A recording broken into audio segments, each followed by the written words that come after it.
what could be now the next big story, could be probably the biggest story of the year that could change one of the longest conflicts in the world since the Second World War. President Trump is set to now call up and speak to his Russian counterpart, President Putin, very soon to possibly find ways to end the Russia-Ukraine war that's been on since February 2022. It will be interesting to see what will be the final cost of this war in terms of the gains and losses for both Russia as well as for President Putin and, of course, for President Trump as well.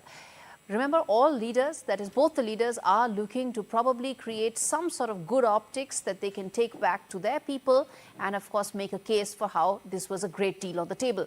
For President Trump, he's keen to, in fact, look at a broader bilateral relationship between America and Russia. And for that, he needs to tide over this particular war, end that, look at some way to move beyond and, of course, have a broader relationship with Russia. For President Putin, how much territory will he get to keep is going to be an important point. Will there be withdrawal of U.S. troops from frontline bases in the Baltic regions is again an important aspect for him.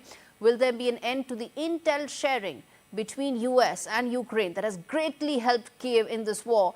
Is going to be some of the aspects of this broader contours of which, of course, are yet to be finalized. At the end of the day, of course, both leaders need to be seen to be coming out as winners out of this, and that's the message that they want to send to the world. But is it temporary or is it going to be a permanent settlement is really the key question here. Okay, on your screens are some of those graphic points that really tell you what's really at stake, both for President Putin and President Trump. As I said, what matters to both of them is what is on your screens. Let's get Nick Harper joining us live from Washington, D.C., covering what is set to be one of the biggest stories unfolding right now. Nick, always a pleasure to have you on the broadcast. This could really be potentially a call that could end the war that's been going on for over 3 years.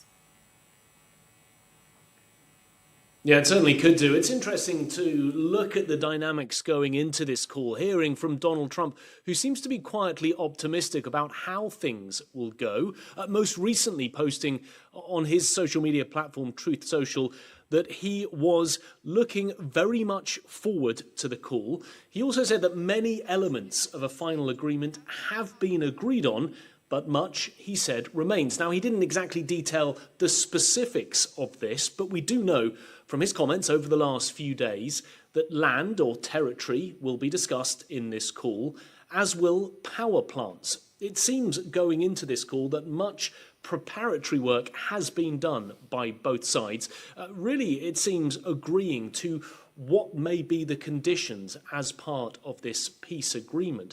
And it seems implicit in this that the territory that Russia has seized from Ukraine over the last 3 years will not be given back to Ukraine. Russia wants to hang on to it, and it seems, at least from Donald Trump's comments so far, that he seems to be on Russia's side in terms of that. There has been comments from Washington and from the Pentagon suggesting that Ukraine's borders will not return to where they were before this conflict began. And then there's that issue of the power plant, which is likely to be the Zaporizhia power plant. It's the largest nuclear power plant in Europe, seized by Russia back in March 2022.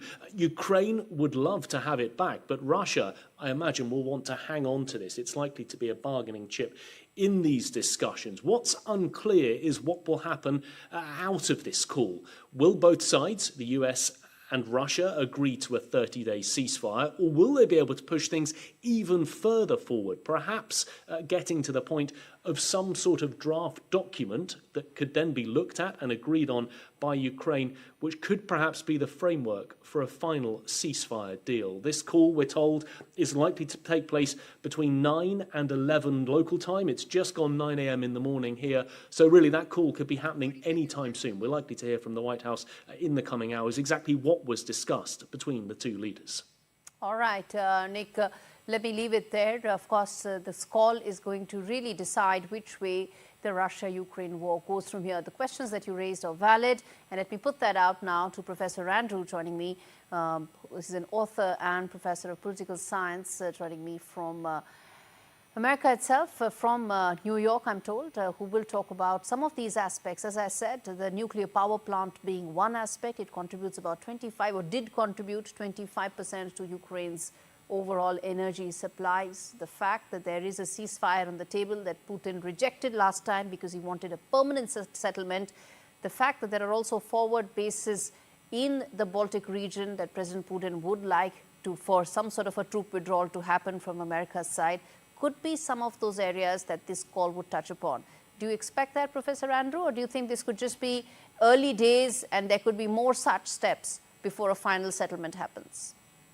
Well, I think we're a long way off from a final settlement, and we need to think about this, as your previous guest pointed out, and as you've mentioned, in terms of two phases, an immediate ceasefire and then a longer-term, more durable solution to this political conflict. And I'm afraid I have to tell you that I'm not optimistic about either.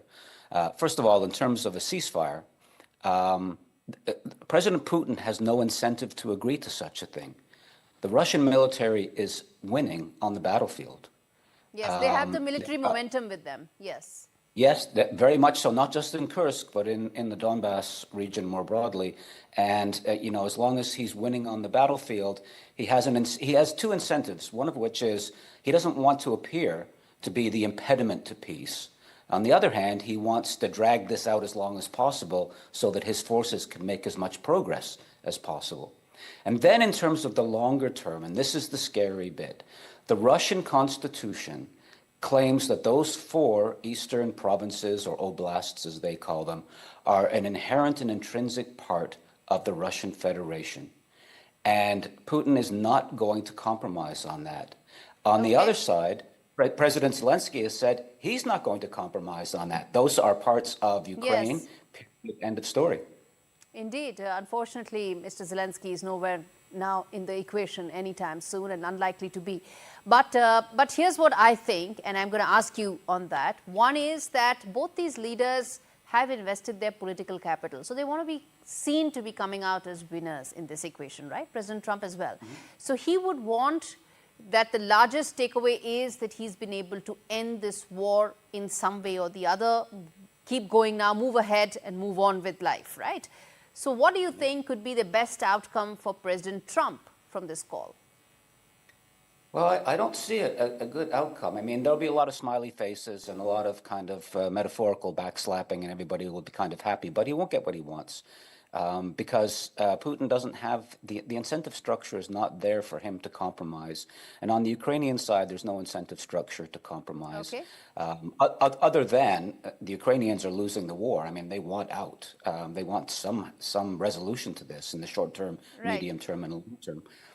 But I don't see, I know Trump fancies himself as the master of the art of the deal and so on. He's going to be looking for some simple transactional arrangement.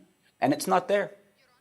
Finally, the reality is, finally, do you see that in some way that it could come down to Mr. Zelensky not agreeing to some terms? Maybe the terms could be such that it will not be palatable to Ukraine and that it will probably come down to how Ukraine is the impediment to peace?